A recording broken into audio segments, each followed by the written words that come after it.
Good morning, everybody. My name is Steve Smith. I'm the editor of PHC News Magazine, and today I'm joined by Barry Campbell, the Vice President of Marketing for Aquatherm North America. Barry, I know I've got some questions for you, but just generally, let's start by you telling me about the polypropylene market overall. No, absolutely, Steve. It's an interesting dynamic with polypropylene piping. Basically, the polypropylene piping market in North America for building applications was kind of established around 2005 when Aquatherm came into Canada, and we began marketing polypropylene for building applications, so domestic water, all kinds of mechanical applications, industrial applications, gray water, etc. And so we kind of brought the technology to market. We did all the code approvals. We walked through all of the kind of the hard work of getting the ability to use polypropylene inside of a building in North America. Mm-hmm. And as such, we've kind of had a leadership position in the market, and it's become a very popular market. In fact, I just came from the Plastic Pipe Institute meeting for the Building Construction Design subgroup, where it's basically polypropylene and other plastic pipe manufacturers. And in 2007, when Aquatherm came into North America, we were the only polypropylene company. And now at that meeting today, we had 9 polypropylene companies that are marketing polypropylene pipe in North America. Mm-hmm. So it's obviously a market that's growing rapidly and becoming more mainstream. That said, I still think that there's a lot of folks that, when we start talking with people here at the show, and you'll start talking with certain, engineers, contractors, facility managers, and we start talking about polypropylene, and they'll say, oh, yeah, we use that, and we get it. Yeah. But you start talking with them a little bit more, and you realize they're talking about a different type of plastic, whether it's PAX or HDPE, etc. So, it's a very quick emerging market, and there's a lot of really great applications out there. We've got applications at Lawrence Livermore National Laboratory, for instance, that the data center that is one of the fastest supercomputers in the world that controls our weather forecasting and our defense, and they have us in their facility in the data center, large diameter pipe for the cooling of the supercomputer. So that speaks to how established it is, and at the same time, there's still this kind of emergence where people are still trying to get an idea of what it is. Still trying to understand. At the heart of heat, sorry, there we go, live. At the heart of the polypropylene process is the heat fusion process. So everything's connected by heat fusion, as you've seen with the demos. Basically you're putting the pipe under pressure and temperature, and you're bringing it together, and you're making a solid heat fusion connection.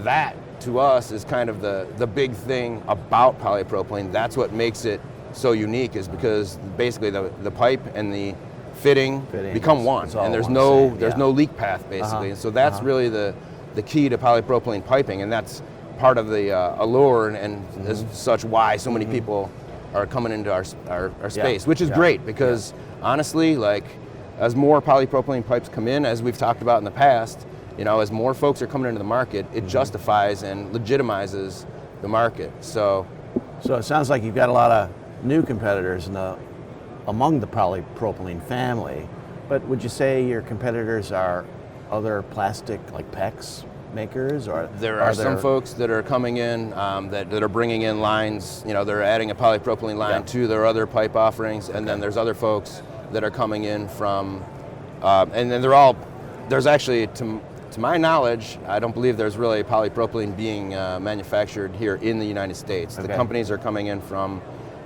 Eastern Europe and some other folks in Europe. Okay. But traditionally speaking, obviously your main competitor would be metal pipe. Yes, and that's the bottom line. I mean, the idea for us in the polypropylene industry is, we offer very good benefits relative to steel and metal. I'm kind of curious. So if I'm a contractor or engineer, and I'm a metal guy, what am I saying to you when you tell me to use polypropylene? Absolutely. One of the quickest things to come up is, we've always used metal. That's the way we do it. We're not going to use plastic. There's a history in the industry of different plastics having issues and whatnot. You know, our fact that there's no corrosion because it's polypropylene. It's not going to corrode. It's not going to scale. Yeah. You've got that heat fused joint that's going to provide a really good solid connection as opposed to a mechanical connection or a glued connection. Okay. And obviously you've got a very successful track record overseas in using this type of pipe. Yes. Yes, for so sure. People are obviously getting it, I guess. I mean, you wouldn't have these 9 people at your breakfast this morning at the PPI breakfast, right? Right, correct. Yeah.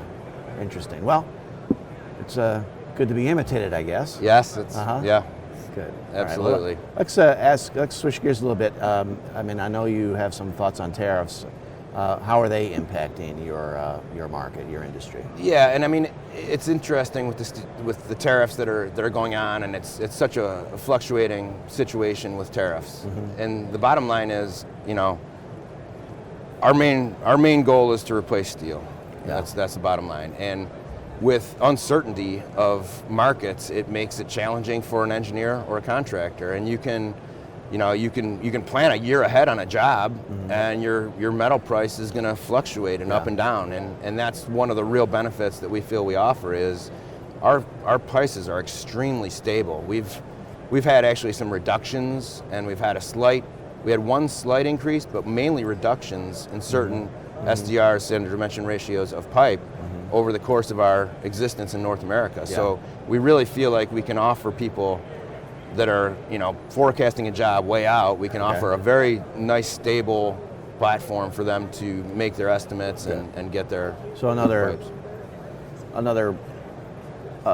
advantage, obviously, of polypropylene is knowing the price is kind of locked in a matter of speaking, yeah? Absolutely. And I mean, the big thing too, when you're talking with an engineer or a contractor that's comparing us against a metal piping system, is really the total installed cost of our product. It's very frustrating for someone to just want to see it as what's the cost of Aquatherm to steel, because it's not a linear across the board thing. I mean, you've got the labor. There's potential labor savings with that heat fusion. Right. You can shorten your, you know, done properly with the right tooling, you can speed your installation up incrementally by using Aquatherm. Then the owner of the building, as long as he's had an Aquatherm trained installer do the installation and they do the Aquatherm pressure test, they walk away with a 10-year, multi-million-dollar warranty that's in the vicinity of about 30 million euros. Okay. So,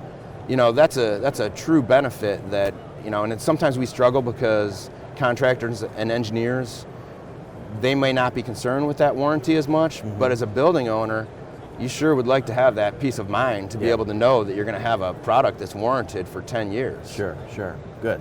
Now, you mentioned some of this in my next question, but obviously the labor shortage in our industry is very well known. Yes. That's no surprise. So what's your company doing to alleviate that issue? Obviously, we've talked about it's more than just a foot of pipe versus a foot of polypropylene versus a foot of steel pipe. Right. You got to put it together. Right. And that costs money. Yeah. And takes time and a skill to do that. And that's a great point. The bottom line is we conduct training for our installers, whether it's at our main facility in Linden, Utah, where we have headquarters and we have a huge tool room. And basically, you know, as for clarification, in North America there are 3 manufacturers of the heat fusion equipment. There's McElroy, Weidos, and Ritmo. And we work very closely with all 3 of those manufacturers to, you know, help our installers figure out, you know, the best way of doing it. And sometimes, as a side note, you know, sometimes one tool is great for this and one tool is great for this, and you know, it's kind of it's good to have multiple manufacturers in the industry. That's another example of how the polypropylene vertical is expanding when you have 3 solid companies that are, you know, out there supporting installers and working with Aquatherm and working with the other polypropylene companies. So I kind of digressed a little bit on that, but it's very related. The trainings that we do, whether they're in our facility in Linden, Utah, south of Salt Lake City, or whether they're done at our wholesale partners, we have lots of wholesale partners that do a great job of getting folks trained in the field. We'll do job site trainings on the job. We like folks to get trained close to when they're going to be doing their install, because the bottom line is if you it's like anything. If you get it trained on it and then you don't do your install for right away. 6 weeks, you're going to have issues. But in the training that we do, we feel like we're really, we talk about the evolution of the industry, training folks and getting them up to speed on how you do a heat fusion installation. It's a different ball game. Yeah. It's inevitably we talk with pipe fitters and experienced guys that I don't want to work with that plastic stuff. I don't want to work with it. And once they start working with it, inevitably they're like, oh my gosh, when are we doing another job with that blue stuff? When are we using that again? Because you know what? It's lightweight. It's considerably lightweight, especially compared to metal. Sure. It's flame free. There's no hot work permit. When these guys get trained, they have a skill that they can bring to other folks. And we find also that where there's in a market, if you're the one market the one guy in a market that has the ability to offer Aquatherm polypropylene to your customers, you've just differentiated yourself and kind of created a little niche for yourself. And we find that's very effective for a lot of folks. Good. Now the training you mentioned in Utah, is there a set schedule for that? If I went on the web and you have dates already for the year ahead, or is it kind of like per job? It sounds like it is. You got to get close to the time that you put it together. It is. Yeah? We don't, like I say, we want folks to be like, it's not like you're gonna get trained up. We want to get you into the field and using it as quickly as possible. So we schedule trainings through our regional sales managers. We schedule trainings through our reps and through our distributors, and we have several levels of training. So we have, basically when you're talking about fusion techniques, you've got socket fusion, where you've got a socket and a pipe, and you're connecting it that way. The iron goes on. You've seen it, and so you've got socket fusion. You've got butt fusion, which when I first started in the industry, honestly, I was like, really, butt fusion? Like you got to be kidding me, really? But butt fusion is basically when you have two pipe, you bring them together, and they are brought together under pressure and temperature, and they kind of beads up. You've seen it. You get a single bead that goes around it. So you have butt fusion, socket fusion, and then the third one is electrofusion. There are some folks out there that recommend using electrofusion regularly. Aquatherm doesn't really recommend that. We think electrofusion is best used for tight spaces that you can't get machinery into, retrofits where you're in a really difficult spot, because electrofusion couplings are expensive and the technology it's great. It's amazing to see. Like basically there's a copper coil inside, you connect it to a machine and it will heat up the inside of that. It's a great technique, but again, we recommend it for certain instances. So we've got those three types of fusion. We train people on all of those. Then we also train trainers so that folks with our distributor partners and reps can go out and train folks in the field. They have to be an Aquatherm trained professional, basically. And then we also have an interesting thing for the right contractors. If they have a job and they're looking at going with Aquatherm, we'll get them out to our facility and we will walk them through the whole model of how to profitably and properly do a good Aquatherm installation, and we do that regularly. So we're training people constantly. So the takeaway here is if the contractor wants to know how to use your product, you're going to be right there the next day almost. Oh, absolutely. And I'll tell you, I talked about the tool manufacturers, and I go to a lot of job sites around North America, and there are a lot of times where I show up on a job site and one of our tool manufacturers is there holding the hand of the contractor to the point, and same with our regional sales managers and our reps and distributors. They'll be on a job site until the contractor or the project manager's like, get out of here, we got it, leave us alone, we got it. But we will hold their hand and get them through to the point, because honestly, it's a unique new thing. It's different. And so you can get in a situation where you're like, well, is that right? It doesn't sound quite right. And we really take that extra step to make sure that we're there to provide that support.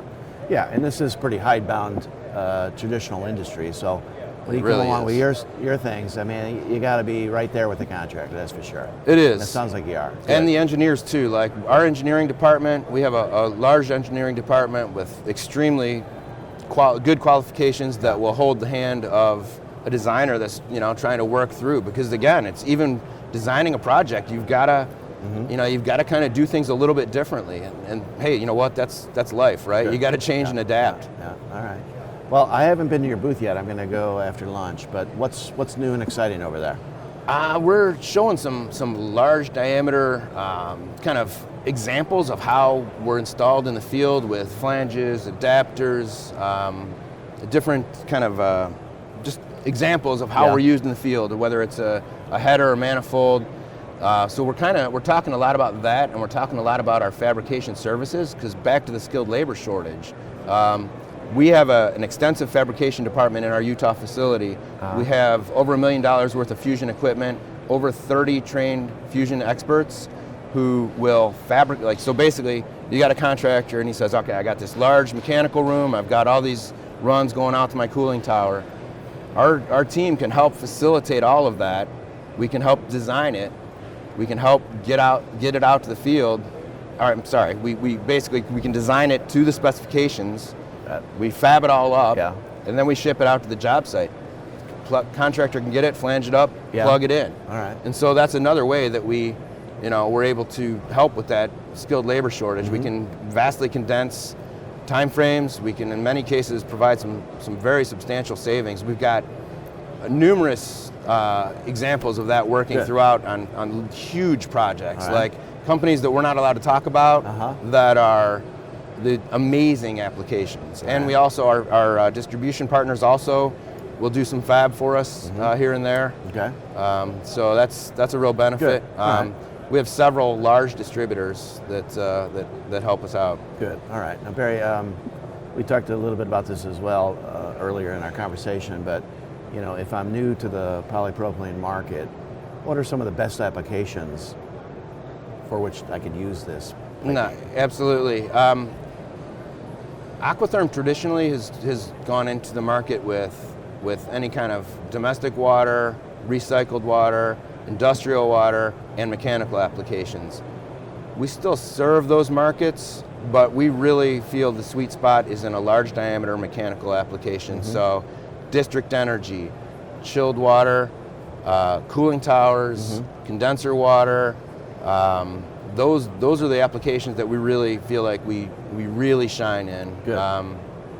And whether as far as the actual jobs, I mean, whether it's data center, we have huge data center work. We have hospitals, college campuses, office buildings. We do residential, but honestly, it's not kind of where we shine. We do a lot of multifamily, but really we like to see the applications really running in the large diameter mechanical space. Okay. All right.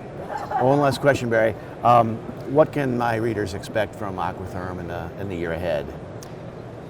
Good question. We're just kind of continuing to try and evolve the market, try to educate folks, try to get people trained, try to get them to understand the benefits that we can offer them.